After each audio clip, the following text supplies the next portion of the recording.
many sex partners before a female, for the males, becomes a hoe? And for females, when they start looking at men differently?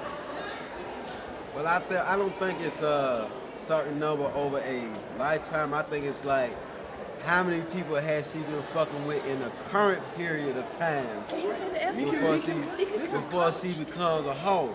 Now, for me, that number could be as small as 2, depending on who she or depending on who he with. If she's somebody who she know neighborhood, come on, essentially she's neighborhood too, and now she's coming to you. You a hoe. Males, you know, we typically are hoes by nature. Being real. But society says, gives us a big up for being a hoe and looks down on females, so life sucks. Okay, what was my question as a girl? Do I look at a guy different? How many? What's the number of sex partners before you a hoe? Yeah. I think that any girl who is looking for someone to be in a relationship with, they do look at that because it says something about your character, just like guys look at the number of people you've been with because it says something about your character. Now, if you just make a habit out of sleeping with random people and, you know, you don't know that person or whatever, what have you, then that, I mean, I think the number of people you've been with says something about the kind of person that you are. Not necessarily that you are a hoe, but if you know, sleeping with 7 people at once, then you're kind of nasty, low-key. Oh. And yeah, I do look, did I say that already? That I look at guys different? I look at guys different. I have a number. It's 6. They didn't give you numbers. I give you numbers. I have a theory and a logic behind this. Let's just say, I'm gonna say, girl, I'm gonna give a girl the benefit of the doubt. Let's say they started at 13, 14. That's kind of young, but that's kind of young. So between 14 and 16 and 21 is 7 years. 14 and 21 is 7 years, right?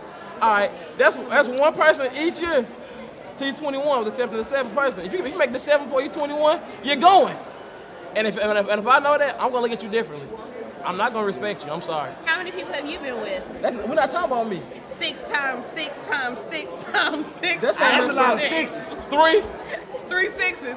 Side by side with a dot in the middle so you can multiply. That's so messed up. But a sex partner, how many sex partners have you had? How many have you had? I've had 5. But I didn't start having sex until I was 18 years old. I was a virgin when I came in. And how old are you now? What about the ones who are already having sex? And at our age, sometimes it's said that we feel invincible. Like we can't catch AIDS. And we can't catch, you know, certain things at that age. What can we do, not just as a society, but as individuals, to go into our communities and talk to them? What are some of the solutions you think would help? Sex education classes are already out there. Yeah. But like in sex education classes, they're trying to tell you not to do it, don't do it. And of course you're gonna do it. That's kind of making you wanna even more and go and do it. So they should probably, within the classes or whatever, probably should just tell the if you do go about having sex, just the consequences. The consequences and what you should do when you do have sex. Of course, the condoms and getting tested and all that, because it's like telling a child you can't eat cookies out of the cookie jar, and the cookie jar is right there. Exactly. Come on. Hormones. I mean, come on, get it together. Sex, do you feel as though you were pressured or was on your own time? Do you regret it? With me, it was more of just trying to figure out what was what, because like I really couldn't talk to my mother about anything like that, so I'm just hearing conversations from the people at school, and it was more like, I mean, I know I wasn't supposed to, but it was more of a, okay, if you want to be not really popular, but like if you want guys to like you and stuff like that or something, and then maybe sometimes you'll just be in the situation like, I really don't want to have sex right now, but I kind of do, I might as well because I'm already here, and what if he gets mad, or you don't want it to turn into something domestic or something like that, so like that's kind of. We have girls who look up to us, who are younger than us. So what do we tell them when they want to start having sex? Honestly, I think you should wait, because Right now, it's like no point in having sex. Like, I mean, it's interesting, it's fun, and all of that, but the consequences, like, if you get pregnant, like, I just cannot see myself pregnant. Like, that's just too much work. I just don't think it would be good. Okay. A lot of the times, our STDs and HIVs, we can't detect them through tests. Sometimes it's because we know our bodies. So a question that doctors originally will ask is, do you know what your vagina smells, tastes, and feels like?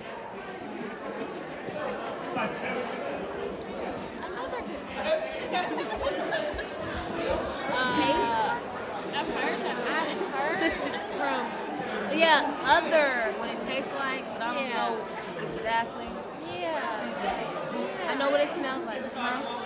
Just say it tastes good. It just tastes good. Like whatever I ate that day. One time it tastes like peaches. I did have this list. I know what you mean. Inside, yeah. I'm not sure. I'm not sure. I'm not sure. Yeah, I'm not sure. What What it tastes like, smells like, and feels like. Okay, yeah.